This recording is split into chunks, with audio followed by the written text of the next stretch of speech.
Hello, my name is Audrey Gotham, and welcome to my show. I forgot this show existed, in which I, Audrey Gotham, review the books that we read in AP Lit. Except now I'm graduated, and I moved to London in 2 weeks for college.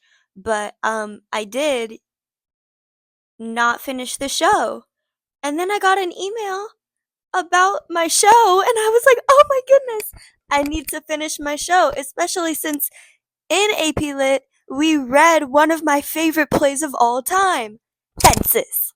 So we're going to talk about Fences. So I originally read it, I think my sophomore year, when we were having a realism unit in Musical Théâtre. And guys, this play makes me so irrationally angry, but it's also so beautiful and well written, and I love August Wilson, and I love Fences. So I honestly can't be mad because it's such a beautifully written book and it is very realistic. Reality sucks. So let's talk about it. So Fences, it was published in the 1980s. I think maybe 1985 or 1986. But it takes place, and I think the 1950s. What am I saying? I literally have my laptop right here. I can just look off of it. I did actually lose my script. So we have Spark Notes. So it takes place in 1957 in Pittsburgh, Pennsylvania. And fun fact, in the play, it only like setting wise is only on the outside of the house, like the front yard or I guess the side yard. You don't go in the house at all unless you're watching the movie, which I think is really cool. I want to use both of my hands now. But I just think that's a really cool little thing. So it basically is about the Maxon family, specifically Troy Maxon. Guys, do you know how many essays about Troy Maxon I had to write? Like 4. Um, so Troy Maxon, he's the breadwinner, father, husband, morally gray protagonist of Fences. He's in his, I think, mid 50s. The whole story is about a black family in Pennsylvania. So his dad was a sharecropper, and he grew up he grew up there. And here's some Troy Maxon lore. We're starting off strong. He was like 14 years old, I think, slacked off on his chores to go dress up some girl. His dad caught him and the girl, beat him, and then essayed the girl.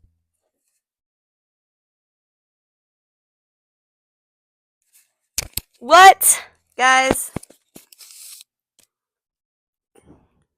don't slack off on your chores, because then you're going to get beaten to death, and then the girl you're trying to dress up is going to get essayed by your dad. What? What?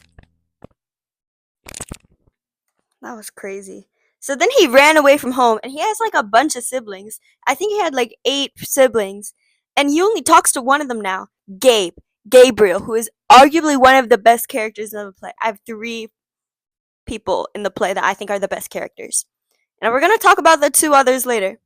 But first, we have Gabe. So he fought in World War II. Because he fought in World War II, he got shot in the head and now has like a metal implant somewhere around here. And he is convinced that he is the Archangel Gabriel. Now, it's been a while since I've been to Sunday school. So, I don't really know anything about the Archangel Gabriel. I just know he has a trumpet, and also that so I actually looked up Archangel Gabriel because like I said, it's been a hot minute since I've been to Sunday school. Um but according to study.com/academy/lesson/Archangel Gabriel Overview Roll Bible, the angel Gabriel is a part of Christianity, Judaism, and Islam. Within Christianity, Gabriel's most important duties include announcing the coming birth of Jesus Christ and John the Baptist. In Judaism, Gabriel is a helper to Daniel. Who is Daniel? And a warrior angel to God's causes. In Islam, Gabriel is responsible for dictating the verses of the Holy Book, the Quran, to the Prophet Muhammad. blah blah blah blah blah blah. Gabriel the person, not Gabriel the archangel, or I guess according to Gabriel the person, they're the same people. But he has this broken trumpet, and he also he's not like there fully, you know? So he gets put in jail a lot for disturbing the peace because he's fighting hellhounds and he's playing his broken trumpet and singing songs. But according to Gabe, he's been to heaven and he saw the book of like everyone that's going to heaven. You know, he saw people. You know, he saw Troy Maxon's name and he was like, "Troy, brother, you're going to heaven." I wonder who else he saw. Did he see Audrey Gotham's name in there? I don't know. Um, but yes, so Gabe is Troy's going to heaven. Keep that in mind. Put a pin in that. Let's overview the other characters. So then we have Rose, who is also arguably one of the best characters in the play. She is Troy's second wife. He had a previous marriage before he went to jail for robbery. So he had a kid, Lyons, who is like in his 30s maybe. Um, but Rose is his second wife, his now wife. And for some reason, my phone keeps getting off centered. But Rose, she in the movie is played by Viola Davis, My Woman King. And she is this religious lady who wants Troy to build a fence to keep her little family safe and secure because she loves them so much and she wants her family safe and secure. She's adorable and I love her. And she's also very strong emotionally. And you're also gonna find out why I put a pin in that. So now let's talk about Lyons. He is from Troy's first marriage and he is a jazz musician. I don't remember what he plays, but it's a jazz instrument. And Troy is very anti jazz music. He's very anti Lyons being a jazz musician because he calls it foreign music. I think he calls it Chinese music. Oh, so actually, Troy, I think that jazz actually is from New Orleans, not China. But yes, so Lyons now, because he's a poor musician, clock that. He's every Friday when Troy gets his paycheck, he is one of those guys. He works in the sanitation business. He's one of those guys in the trash trucks that picks up your trash and puts it into the trash truck. Every Friday when Troy comes with his new paycheck, Lyons is like,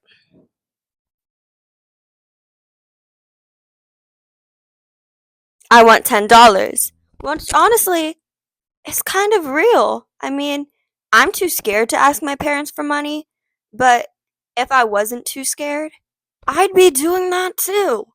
So, honestly, I can't be mad at him. I can be a little like, "You're 33 years old. At least get a temporary job like us actors do." But you know what? If he's happy, I'm happy. Um, so then we have Corey, who is like 17 years old. And he's a senior in high school. Throwback to when I was a senior in high school, like 5 months ago. There's my graduation cap right over there, and my superlative. But he is really good at playing football. So good at playing football that actually, I need to fix my phone. Corey is so good at football that college recruiters are coming to go see him play football. Do you know how much big of a deal that is? Because one, you're getting recognized for like your amazing sports. Two, you're probably going to get a sports scholarship. Three, with that scholarship, you're not going to have any student loans. No student loans, no debt. And even with my phone fixed, it's still uncentered. Here's the thing. I only chose the college I'm going to, hashtag Tulane University, hashtag Real Wave, because my dad works there and I don't have to pay anything. So I feel like people need to take advantage of these opportunities of not have to paying any money. But not to Troy, he doesn't think that because here's another little lore fact about Troy. He was in the Negro Leagues for baseball, and he always likes to brag. He always goes on these little monologues about one, how he beat death multiple times, and two, how he was really good at baseball and could have gone pro, but everyone is racist, which that's true. So he's very against Troy, not Troy. He's very against Corey um like talking to these sports people or these college sports people because Corey also works at, it's like the local A&P, but I always thought of it as like a Langenstein's or a Winn-Dixie. I could be totally wrong, but for some reason I always thought of it like I work at Canseco's. So let's just say that he works at Canseco's. Um, but Corey like gave up his job temporarily. He still has the position. He just is not currently in the position, you know? Um, because he wants the college people to go see him and like talk to him, and he wants a scholarship and he wants to go to college. Cause who like duh. Duh. Sorry. But Troy is very against this because he knows the racism in these communities, these sports communities, and he doesn't want Corey to face the same um prejudice he experienced. But Corey is like, but times have changed. And Troy's like, my house, my rules, you live under my roof. And throughout the whole story, throughout the whole play, there's this whole back and forth about it.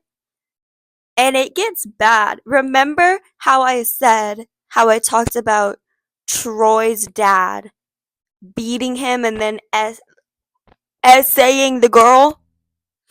Well, we have a little new gen moment of that. There is no essay, but comma, there is a dad beating up his son, kind of. So they have this argument again. Rose is like, okay, y'all go build my fence. Troy, okay, let me fix my phone. Basically, Rose is like, go build this fence. Troy has been very reluctant to build this fence. You want to know why? Because he doesn't like to be caged up. He likes to be free, do what he likes. Like cheating on Rose with the loose woman from Tallahassee, Alberta.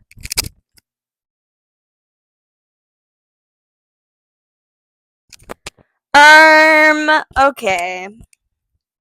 Yeah. This girl, Alberta, from Tallahassee, Florida, moved into the neighborhood. And him and oh my god, I forgot to talk about Bono. Bono and Troy met in jail, and now Bono and Troy are best friends, and they work at the sanitation business. And Bono is basically part of the family. Like they call him Uncle Bono, and locked in. Cool. So him and Bono, Troy and Bono, love objectifying Alberta and calling her a loose woman from Tallahassee. Um, which is honestly really sad. Like, why would you call a woman that? But it's also the 1950s, so yes. Um, but yeah, he's been cheating on Rose. I can't remember how long though. But yeah. So he was not building this fence. Troy, the fence is not being built. Um, and him and Corey are building the fence, and they get into an argument again, in which Corey is like, I know that when Uncle Gabe was living with us, that you spent his disability checks to pay for the house.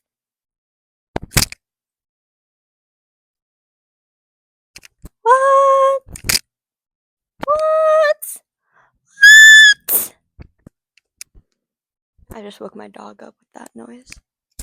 Guys, do you know how crazy you have to be to do that? Which, like, technically, Troy was Gabe's guardian at the time, but still, paying your mortgage with your brother's disability checks?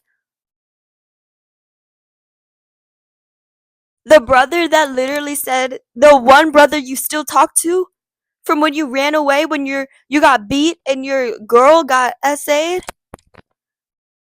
The guy who said that he read the book in heaven and said that you're going to heaven. That's real low. That is real low. But they get into this fight, and Troy gets his little baseball bat from when he was in the Negro Leagues. And he's like, and he kicks Corey out of the house. Bro, I love Corey's character so much. One, because reading the book again, reading the play again, my senior year, and Corey was a senior, I was like, wow, I'm so happy my parents are letting me major in like what I'm majoring in, because I don't know, like it's just so heartbreaking cuz he's just a kid. Anyway, speaking of kids, so you know how Troy doesn't want to build the fence because he likes being open and free and not fenced in. Well, he applies that to other things and didn't wrap it up and got Alberta pregnant.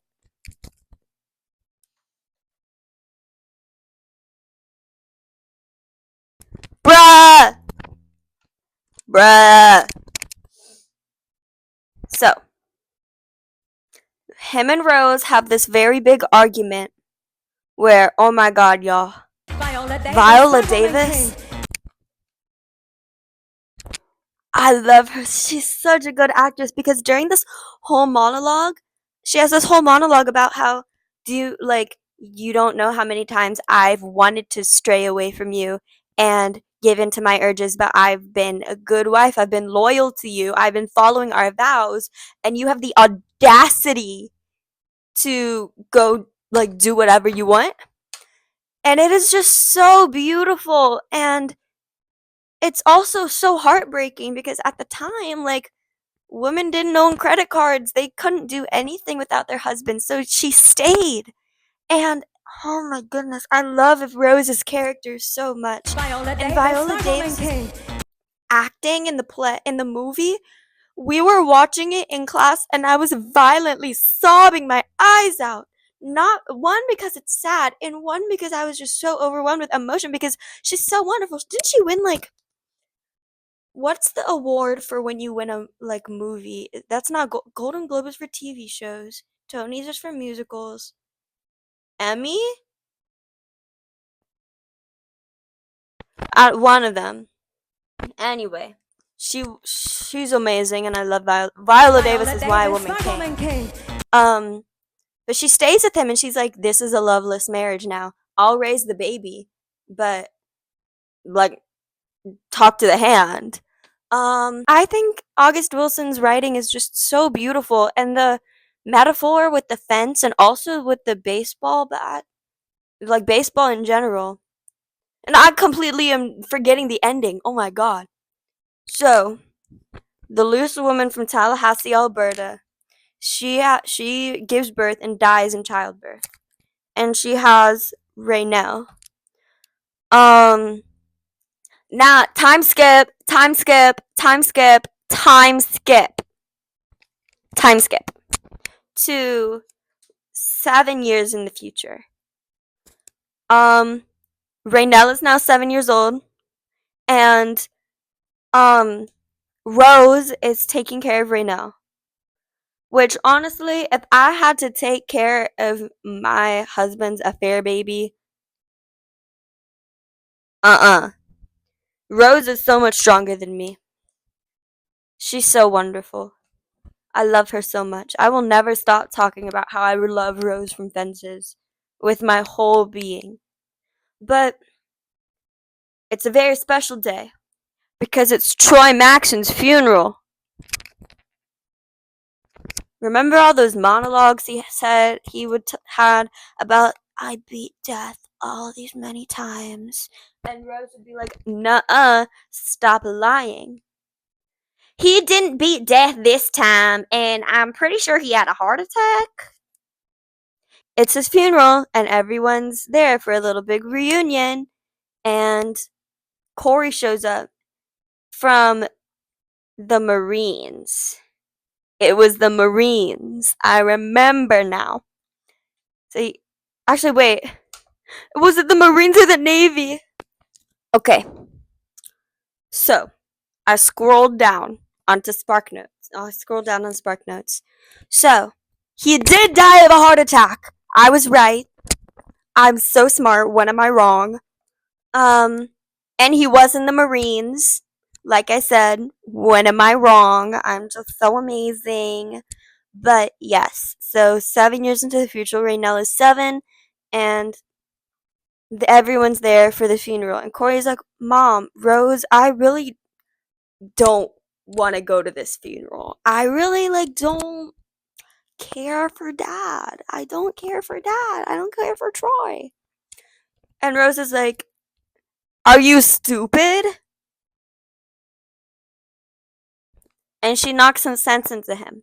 Because yes, he was bad, but he also clothed him, raised him. It wasn't like he just set him out on the street.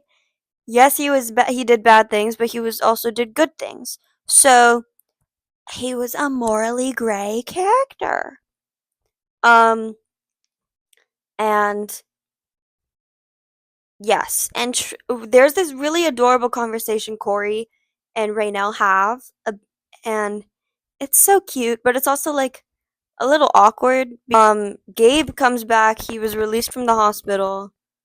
Oh yeah, I'm pretty sure he gets sent to the mental hospital, by the way. I forgot about that. Yeah, so King is released from the psych ward and has his little trumpet. Remember I said he had a broken trumpet? Well, basically, he's like, I'm going to go announce to the heavens that it's time to open the gates for Brother Troy. And in the play, the trumpet stays broken because it's a broken trumpet. And it doesn't fully and so that's just the end of the play.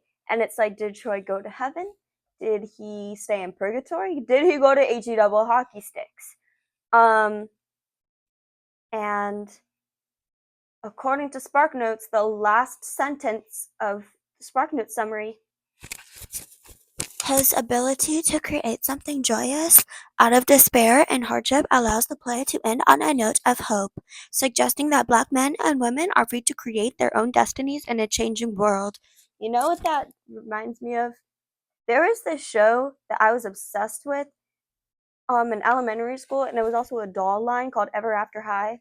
And the main plot point was about you don't have to have your own destiny. You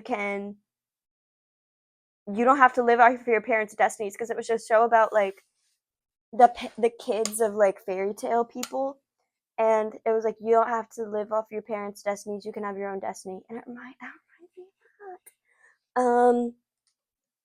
But in the movie, there's a slightly different ending. Everything is the same except when Gabe blows his little trumpet, it stays broken until the final time, and it goes boop, and he goes to heaven in the movie. Honestly, I don't really know, I don't really have a differing opinion on the movie ending compared to the book ending. I do like the movie ending more because it lets you think, and I like to think. I don't like to think too much because then I go into existential crises. But show's over. Bye, gang.